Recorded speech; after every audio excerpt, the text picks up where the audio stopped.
John, you have welcomed System and some very special guests to this space, which is your creative inner sanctum at Maison Margiela here on Place des États-Unis.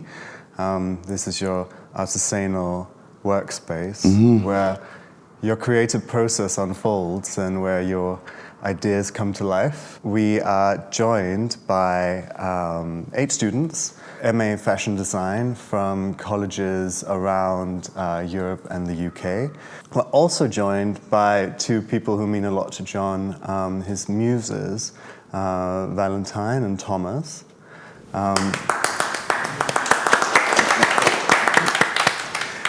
Thank you, guys. And I think I'm going to start by asking you, what is your relationship with your muses?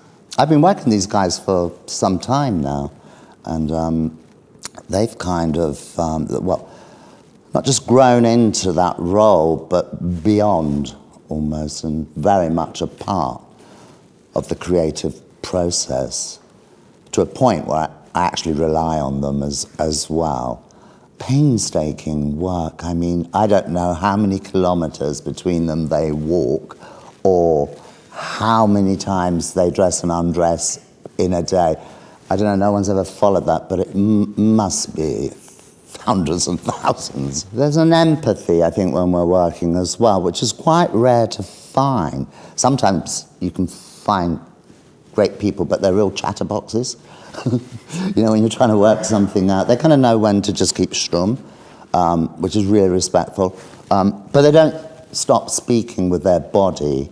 So the way that Thomas will reach for a pocket or miss it or not, it starts to tell me what's wrong there, or just the way Valentin is standing or a position she takes. Or, so we've developed like a shorthand, if you like, where I can still concentrate and try and find solutions.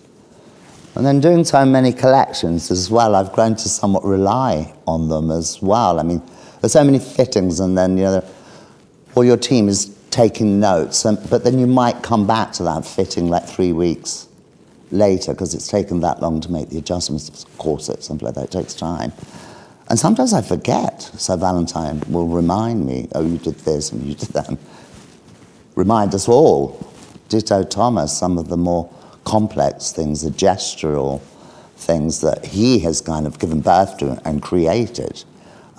So he reminds us as well, which keeps us on our toes. I mean, right through to the end of the process. I mean, we do lighting checks with them, mood checks, walk checks. Everything we create, we do with these 2. And then they share all that with the eventual casting. So when they come in, if there's a certain mood or stance or way of walking, they'll share that with the muses that come in, which is really fun. And voila.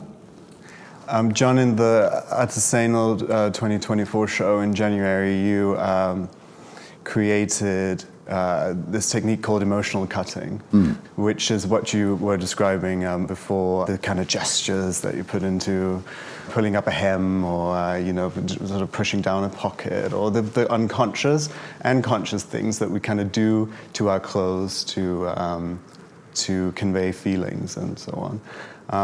I would love for you to tell us and maybe show us how that happens in this room when you're doing it. I mean, it started off, there's a board over there, the second board, which is just some of the influences, the stillness and stylized photography of Brassai, some characters of low-life Parisian society of that time.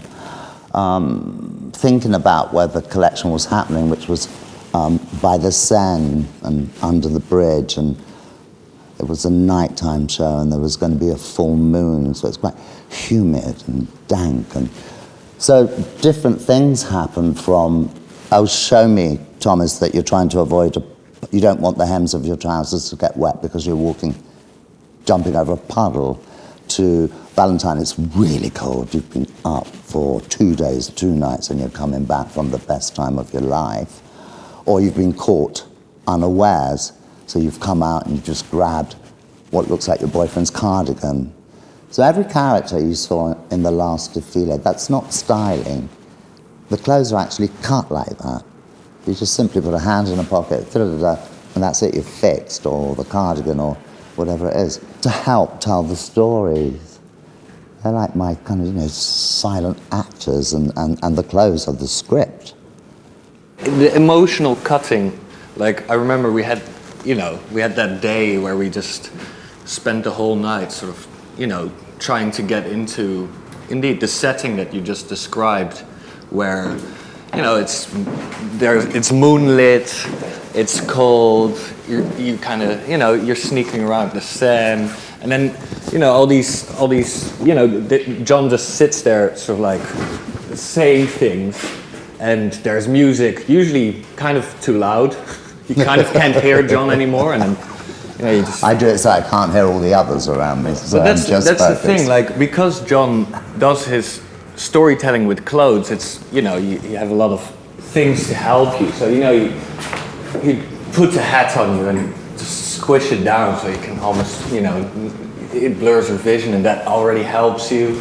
And it's just like, okay, you're walking in the rain, so you're trying to imagine that moment, and at some point, you know, you really get into it and you forget that anyone is in the room and you're really in that moment. And I think it's the same for Valentine. You just kind of grow into those things, and before you know it,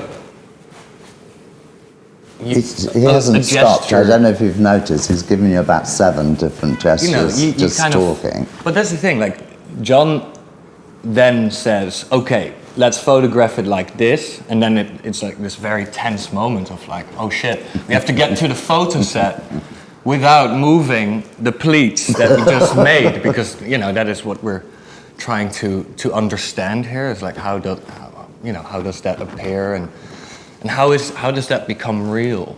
What this world means to Valentine and what this world means to me, you live it. It's really, it's a strange thing that can occur, I think.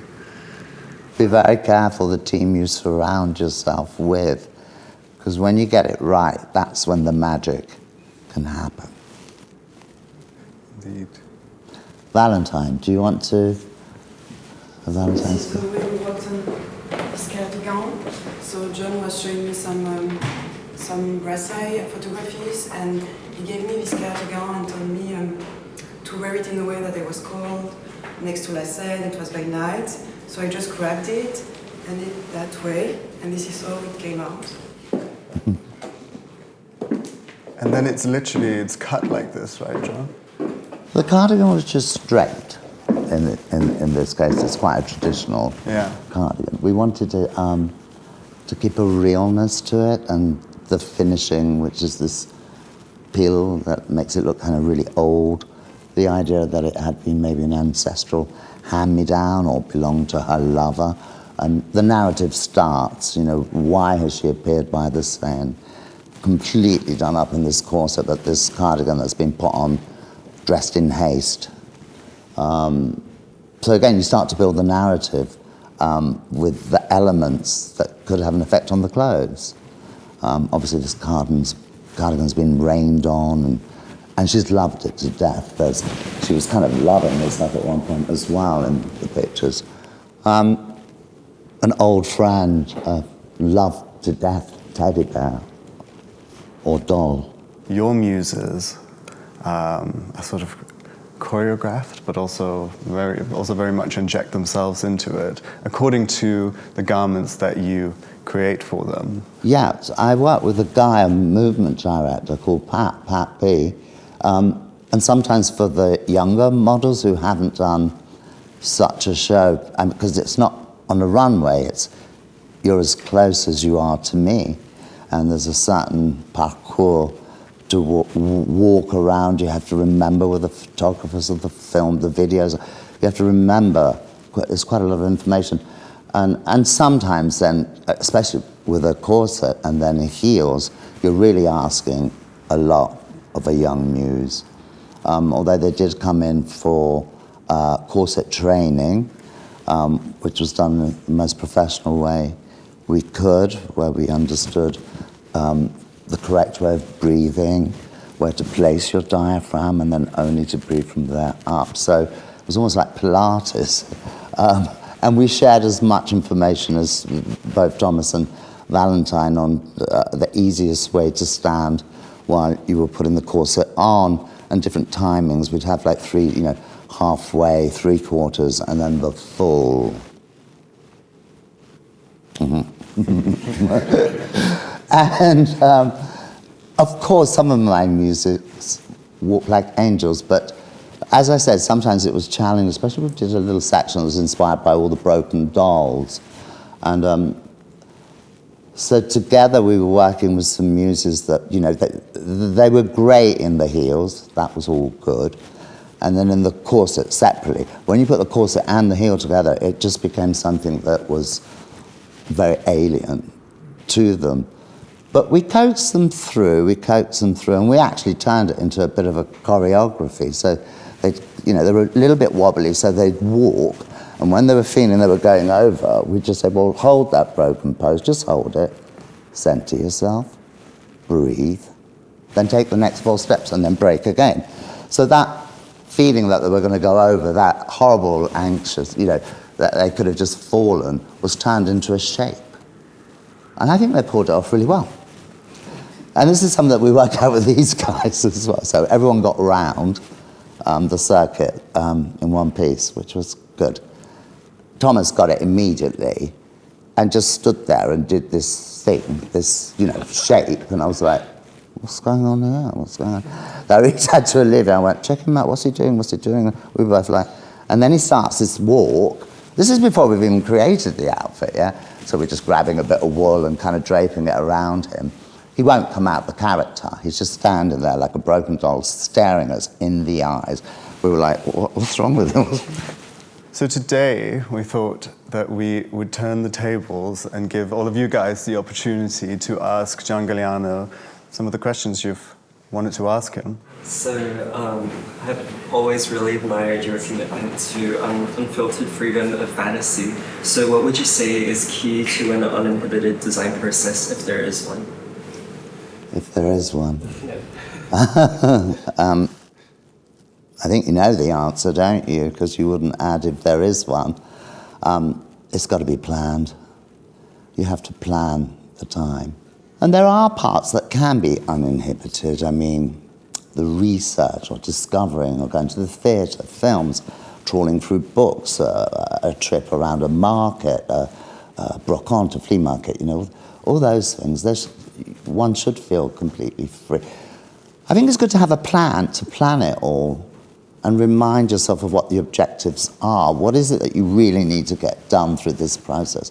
But for sure, the creative thing is you being within yourself, creating your world, and no one should mess with that, because that's really special, and really important, because we all need it for the future. I was wondering, how do you make sure that you keep evolving in your designs and your concepts? Surrounding myself with like-minded people, young people as well. Getting out there. It's important to stay connected with what's going on out there. You may be at the most fabulous art school or fashion school, and that's one part of it's really important, but getting out there is even more important, and meeting like-minded people, graphic artists, sculptors, painters, hang with them as well. I think that it's very important. So I still like to go out, and I still do my little research trips, and as Anders mentioned, we're allowed to take 5 to 6, I think, stages for a year, and they're really included in all the process from A to Z. And for me, that's important that they get to see that. And it's just really interesting to see, feel, hear how they see. And vice versa, I think they quite like some of the old tricks that I know. But I'm also learning too, and I never stop that. And I think that's what can help to keep you relevant, and that you have something to say. Yeah, what do you do when you feel stuck with your work or when you start like doubting yourself? Do you want the good news now? You never stop doubting yourself. We all have moments of doubt, don't we? I mean, I think that's only natural. But I think it's how you manage it and channel it. It can turn into a positive. Try and keep notes of things. Ideas come at strange moments, as you know. Keep notes, keep a notebook, keep a sketchbook every day, and just keep putting it in there, and then you'll find when that moment comes where you have to put something together, that initial seed is already planted, your body almost knows it. Like many artists, you know, when they first produce their first album, and they're like 18, 19, they have all those years to pour out the agony, the angst, the happiness, you know, and it flows really fast. And then they have to do their second album, and they're only 19 or 20, and they haven't had that time of life. But the record producers want the next album. There's very few that will step back and say, well, you know what? I think I need another 4 or 5 years to live. And we can't do that, but Sino can. But we can, but yeah, it's just having time for yourself, I think, to replenish. It's really important. I wanted to know, how do you unite your creative integrity with commercial demands? Like, how do you balance between what you want to create as a designer and what consumers want to see and buy? It is a crazy timetabling that we have for ready-to-wear, for sure, because the dates are written in stone. You know, you have your market dates, and that collection has to be in the showroom at that, and show dates, and that can't change. But what I find when I first came to Maison Margiela, that there was a small collection, and it was called Artisanal, which was still a little bit bricolage, but super interesting. But having been brought up in couture, we kind of, little by little, turned it into that, which gave me a little bit more time to define a line, develop a technique, a little bit more time, which could be hugely inspirational and beneficial when translated for the other collections, which do have commercial objectives, and yeah, to be a success, you have to tick all those boxes. And as you're developing the artisanal, you can see some things, or you feel just the energies around you. People say, oh, that's really cool, I wish I could have that. And we take like mental notes, and some things, whether it's a shape, a sleeve, the way it's been set in, or a technique that's evolved, we start to drip feed into the ready-to-wear teams, who then, as I'm still working on this, they're trying to find industrial solutions to some of those techniques so they can be affordable, and they're clothes that we want to wear all day. So that's how I do it. But you need the emotion, you need the heart, you need the soul there, and then decide, well, decline, to decline, to make it more wearable, commercial, easier to wear. But that only comes when you've got that strong statement, I think. Does that help? So, painters or sculptors, they can create on their own, right? While fashion designers have to rely on a fashion community. How, like as a dressmaker, how do you retain your own personal vision of fashion while including others in the creative process? I try to include them right at the beginning, and everyone, really, to bring them into the story and what I'm trying to do, and then you give them space. They come back with more ideas or more research, and the same with the ateliers. You kind of show them a little something you're trying to do and give them space to come back. Sometimes it's wrong, sometimes it's right, sometimes it's a surprise, and I embrace that, and it's better than what I had thought of. So we kind of build it all together as we're going along. Can you think of a collaboration experience that really stands out to you? And how did it challenge and enrich your creative process? I can think of many, but I think this last collection was very challenging.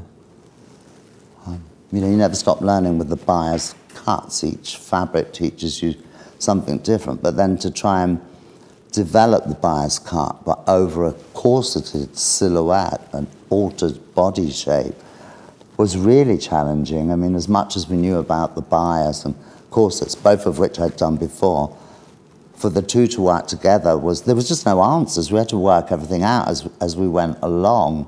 I think we all learned a lot, which is that's really exciting when, you know, you come in wanting to do your best. At least I do. I hope you do too when you go to school. Like, you just want to do your best, don't you? And then when you have moments like that and you think that you've achieved something or learned something, and it's really good for the soul, I think. It's really good for the soul. So I'd say this one was the most challenging. I mean, so, John, in the recent years, you and Maison Margiela have been really transparent about the process behind the collection, and I wanted to know how important is it to you to show the behind the scenes and how a collection is made. I think it's really important to communicate that. I started to do it during the pandemic when I was trying to find new ways to communicate and reinforce the ethics of the house, what we stood for. To explain a little bit the act of creation and you know, how important it was, and that these clothes had a soul. They weren't just cookie cutting clothes. They, you know, they were born out of love, craft, tradition, all those things. And sometimes it's nice to explain that to understand better what you're buying into. It's important. My question is, what makes the heart of a collection? You know when you start to get obsessed about something, that is the heart, that is the heartbeat that will pull you through the process, I think. Sometimes I have 3 or 4 obsessions before lunchtime. You can imagine. I encourage it, I really do. If you were in our place and you got to meet somebody who inspires you, Mm-hmm. who would that be and what would you ask them? I think that would be Madeleine Vionnet. And I think I'd ask her all the questions that I couldn't get answers from her work that's been photographed, beautifully explained. I've even gone to museums where I've had the privilege to be able to handle some of those dresses, to learn even more. But I think the one thing I'd say to her, I mean, I'll share this with you because it was great, was something that we only discovered this season. And it was thanks to modern technology, really. So I was upset. Yeah, I've done bias before, and embroidered bias, and we've been quite happy with it, but not 100% happy. And we were just looking at some of the dresses like ever. Anyway, through modern technology and kind of close-up photography, we were able to sit around the table with my team and study the way some of the beading had been applied and put together. And there was a bit of a eureka moment, because she's never written about this, you won't see it anywhere. She cuts the cloth and the bias, but she embroiders on the straight of grain. Big! You can't read that anyway. And I'm getting to the end of my career to discover that. It was like, wow, it's that simple. But, I mean, you see her embroideries, there's nothing pulling. I mean, it's like liquid, mercurial, gorgeous, you know. So, and it's never, you won't read that anywhere. I mean, you know. And it took, you know, the people I was working with are like amazing, amazing premiers, technicians. Tiana had done the artwork with us, and we were all taking it apart and making this thing bigger. And it was like, wow, that's just like the best kept secret that I've just shared with you all. But research is so important. It was always there. Can you imagine? We were so excited, I can't tell you. Is there have any artworks or film taught you a lot in your life? so many, and I'm so grateful that I'm with each collection, and I'm led to a door, and I open that door, and I'm introduced to the works of someone I didn't know. My team will introduce me, or poetry, or music, or films that I hadn't seen. I think with each collection, I just learn more and more and more. Death in Venice, the music Mahler. Just that slowness, that real time, the way it's filmed, and the mist, and the colorings, and the story's beautiful as well, but that period and the way it's evoked, and just the slowness of the story that kind of brings you in, and just the exquisite beauty. Yeah, it's just a very beautifully shot, lit film. All the crops are like incredible. So I'd say that one if you haven't seen it. Why was it important to you to take the time to find new techniques? To push oneself, to push ourselves. Myself as well. The idea that once you'd created that silhouette through the use of corsetry, that anything you did on top was just new. Mm-hmm. It had to fit, and it would never fit unless you came back to that waist measurement or hip measurement. So that de rigueur, the discipline of old school couture, but I hope interpreted in a lighter and more modern way, I hope. But still, the disciplines were very much there, very much there. We go online sometimes too to try, if we need to find a solution or some little something. Sometimes we find the answer, but then sometimes it's just like you've got to work it out. The fabric, if you listen, it will tell you. A dialogue develops, and you can't make certain fabrics or force them to do things. They'll tell you how they want to be cut or draped, or have to listen. Yeah. What are your greatest hopes for the future, and what are some of your concerns as well?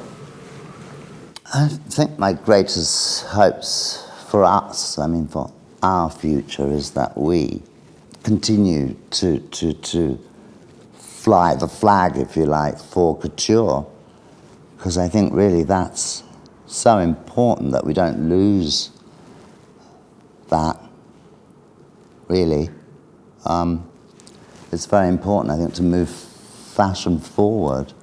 You're working with volumes and shape, and so I think that's really important, that we all never let that die, because, there are fewer and fewer couturiers around, aren't there?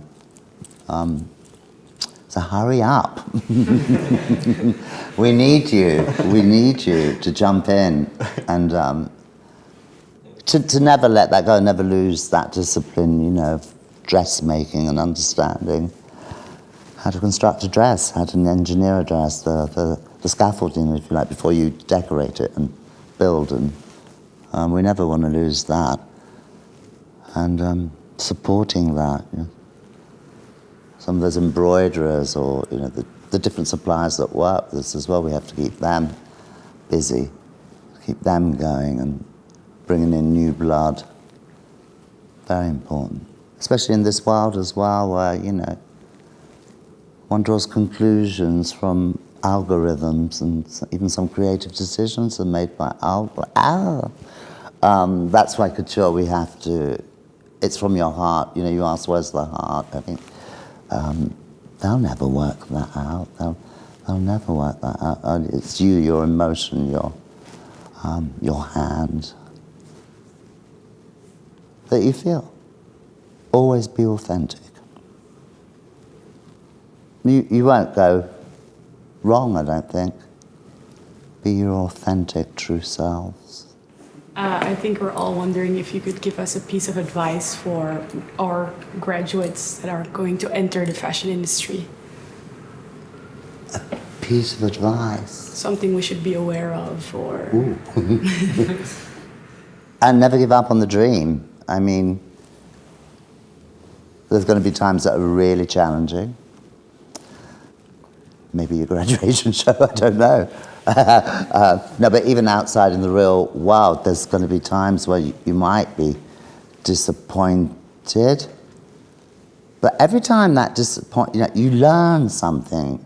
You really learn something that's so, at the time, you're feeling quite down and disappointed. I don't know, a week later, you've learned something. I don't know, with that disappointment comes something that you learn that is invaluable, I think. Because if we didn't have those moments, we wouldn't learn anything, would we? I mean, so, yeah, it's not nice to have those rebukes or a critique that went really badly. But, I mean, it is the only way you learn, isn't it? I mean, you can take it on board, you can agree or not. But I always learned something from those situations. Never give up the dream. Don't listen to anyone. Keep going. You'll get there.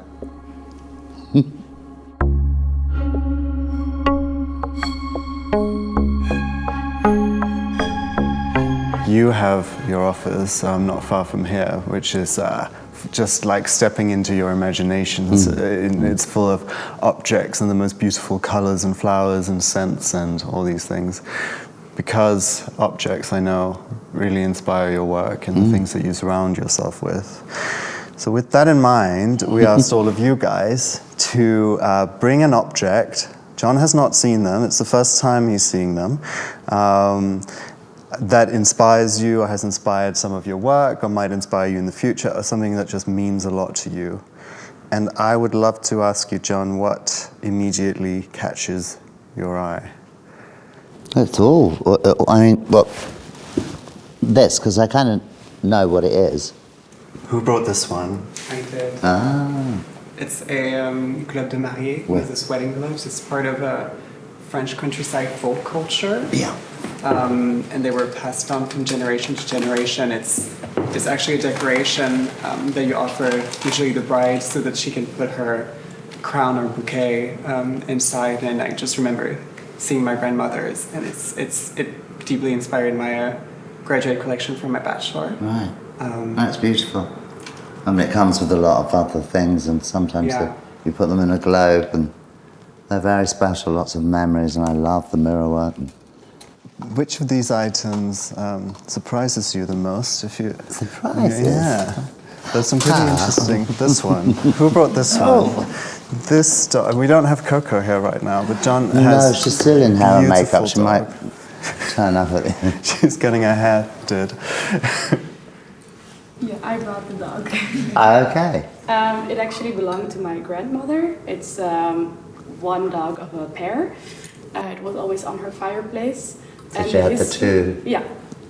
Where's the other one? Yeah, I left it at home because I couldn't carry both of them. The history of these dogs is that they were used in brothels in the past. So when the dogs faced outwards, that means no client is inside. And when they face inwards, it means that the room is occupied.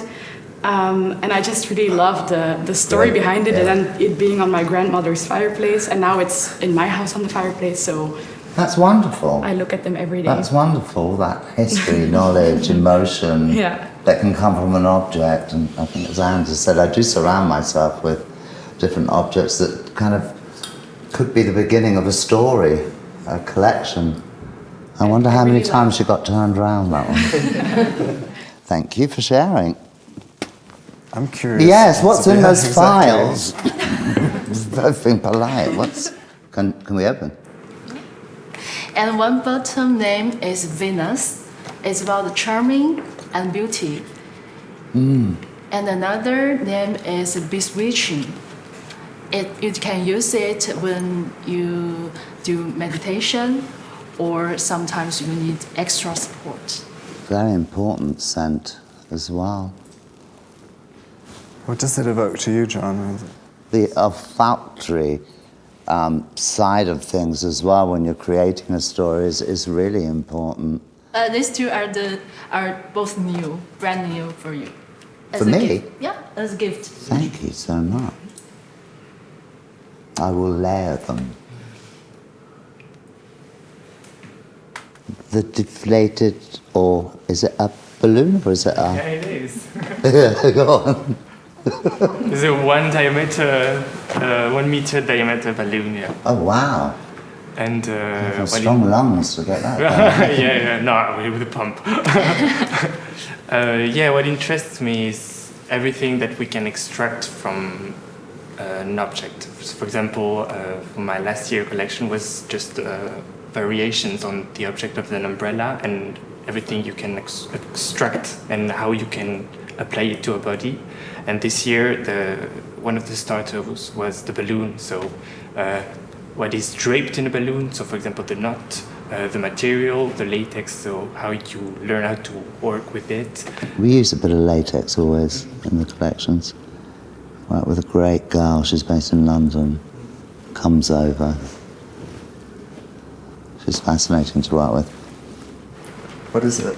Actually, it's an object that I made myself with a garden hose that I found in a second-hand store. And I was like, wow, it seems like almost like a red snake, you know? Yeah. Sometimes I go down to a department store in the Marais called the BHV. You find stuff like this for the garden and work, you know, plumbers, electrical, wire, or it's in the basement of the BHV. It's worth checking out. It's inspiring. Thank you for sharing. And what's this little ceramic thing? It's a crow with 3 heads. I remember I got it from my mum when I was little, from my Christmas calendar actually. But I felt, because I grew up in the countryside, and I felt like this is sort of the spirit of the place. And I got it kept it with me as a good luck charm, and I brought it to London and whenever I moved. But I remember as a kid I also found it a bit eerie. Like I had it hanging on my wall and I was kind of scared of it. But at the same time I felt like I can't take it off because it's been placed there, so I should respect it. Behind it as well. Yeah, don't lose that. Then we have these little bracelets. These come in these are 2-in-1.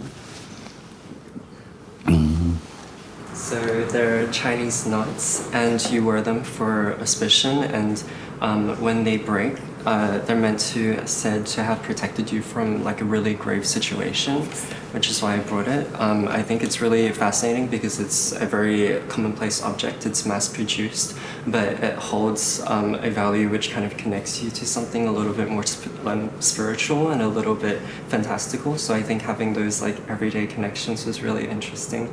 Rituals. Yes. Get us through life. Finally, we have this character. I got this postcard last summer when I was walking with my mom around Warsaw.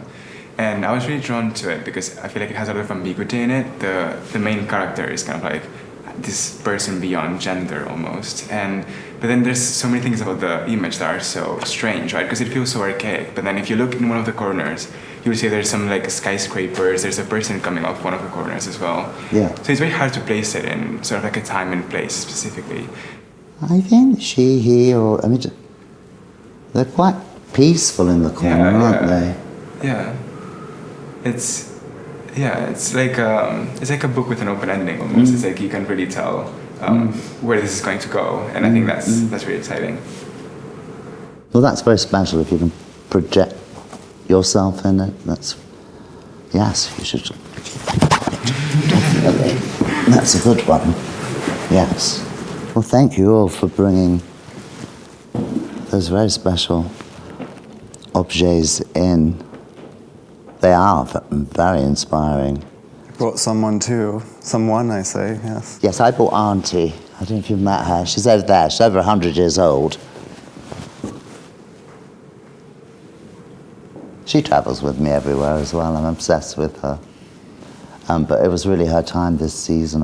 She's kind of like an artist's muse, fully articulated, and I kind of imagined her being Montparnasse in some artist's studio, striking up some preliminary poses for a draftsman that then could inspire, and so on and so on and so on. I mean, that's the story of it, all the textures on her, worn away, decay, the emotion, the time. Yeah, it's important to have those objects. I think they come with so much history as well, an esprit. You feel it. You're very sensitive to those energies. It's why we're drawn to them.